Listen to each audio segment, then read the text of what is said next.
Avete mai sentito parlare dei programmi DDR?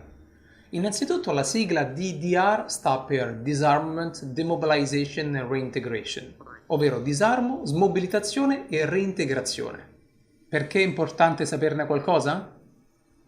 Per capire come sia possibile garantire la sicurezza in un paese colpito da un conflitto e raggiungere la riconciliazione. Si tratta di un programma di peace building che solitamente si inserisce in un'operazione più vasta di riforma del sistema di sicurezza di un paese colpito da un conflitto o da violazioni di diritti umani su vasta scala. L'obiettivo principale di un programma DDR è quello di disarmare ex combattenti per restituire allo Stato il monopolio dell'uso legittimo della forza all'interno del paese. Il secondo obiettivo è quello di reintegrare gli ex combattenti nella vita civile del paese. In poche parole, garantire stabilità e pace e promuovere lo sviluppo socio-economico del paese. Ma vediamo insieme in cosa consiste un programma DDR. La prima fase, quella del disarmo, è composta dalla consegna, la registrazione e lo smaltimento delle armi usate da forze ribelli durante il conflitto.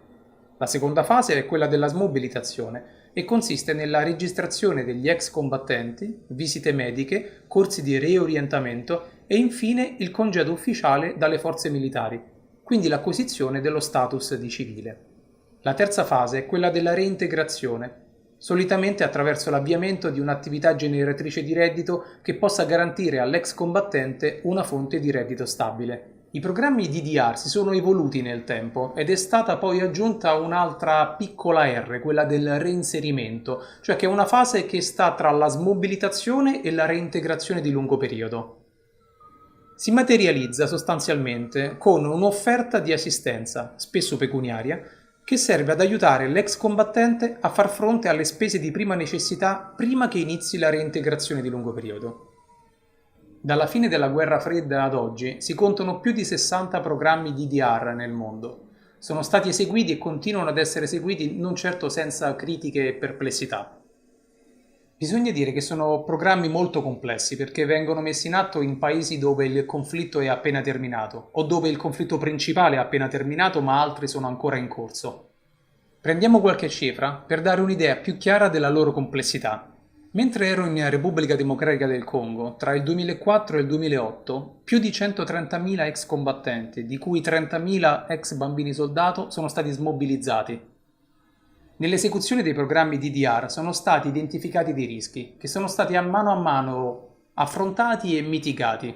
Vediamone alcuni insieme.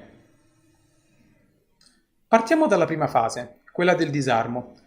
Per evitare incomprensioni viene subito fatta una campagna di sensibilizzazione che serve non solo agli ex combattenti per capire i vantaggi del programma DDR, al quale potranno appunto partecipare se lo vogliono, ma anche alla collettività di accoglienza per prevedere le sfide e le opportunità che gli si presenteranno nel momento in cui daranno ospitalità ad un ex combattente.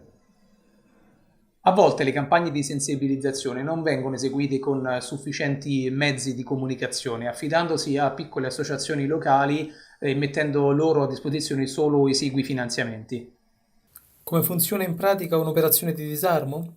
Si consegna un'arma e si riceve un compenso per l'arma consegnata. L'arma viene registrata e poi smaltita. Qui il rischio principale è che l'incentivo economico ricevuto per consegnare l'arma sia uno stimolo per creare o incrementare un mercato nero di riciclaggio o addirittura di importazione di armi. Facciamo un esempio.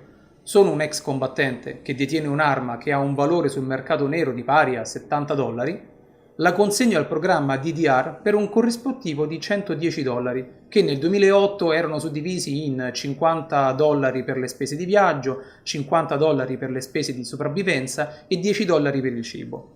Sì, normalmente l'ammontare dato all'ex combattente che consegna l'arma al programma DDR è superiore al suo valore di mercato. Questo meccanismo serve appunto ad incentivare la restituzione ed evitare che l'arma venga messa nuovamente in circolazione sul mercato. Ciò crea però anche un effetto secondario. Consegno l'arma al programma DDR, ricevo $110, ne compro una al mercato nero a $70 ed incasso un beneficio netto di $40. Questo fenomeno può addirittura incentivare l'importazione di armi usate per poterle consegnare al programma DDR e fare cassa, fino all'ipotesi estrema di consegnare una vecchia arma, ricevere $110 e comprarne al mercato una migliore. Anche la seconda fase, quella della smobilitazione, non è certo esente da rischi. Sempre in Congo sono ancora migliaia gli ex combattenti che, pur avendo svolto le visite mediche e fatto i corsi di riorientamento, sono ancora nei campi militari ad aspettare di essere assegnati alla fase di reintegrazione. Nel frattempo sono lontani dalle loro famiglie, vivono in condizioni di semidetenzione e l'obiettivo della reintegrazione sembra non avvicinarsi mai. Senza dubbio le difficoltà maggiori sono state riscontrate nella terza fase, quella della reintegrazione, perché è di per sé molto complessa e molto lunga e richiede degli interventi multidisciplinari, con delle componenti politica, sociale, culturale e di sviluppo locale.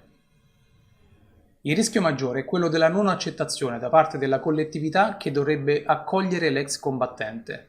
Non è sempre così facile e richiede comunque molto tempo. Il fattore tempo rappresenta un altro rischio. Non è affatto scontato, specialmente in tempi di ristrettezze finanziarie, che ci siano sufficienti fondi per garantire un monitoraggio di lungo periodo per accertarsi che le attività generatrici di reddito intraprese dall'ex combattente vengano poi effettivamente eseguite correttamente e gli permettano di conseguire un reddito sufficiente al proprio sostentamento e alla reintegrazione nel tessuto sociale ed economico delle collettività. Le operazioni di disarmo, smobilitazione e reintegrazione sono estremamente complesse, ma anche molto utili al raggiungimento della pace e della stabilità. Possiamo realmente dire che deporre le armi paga.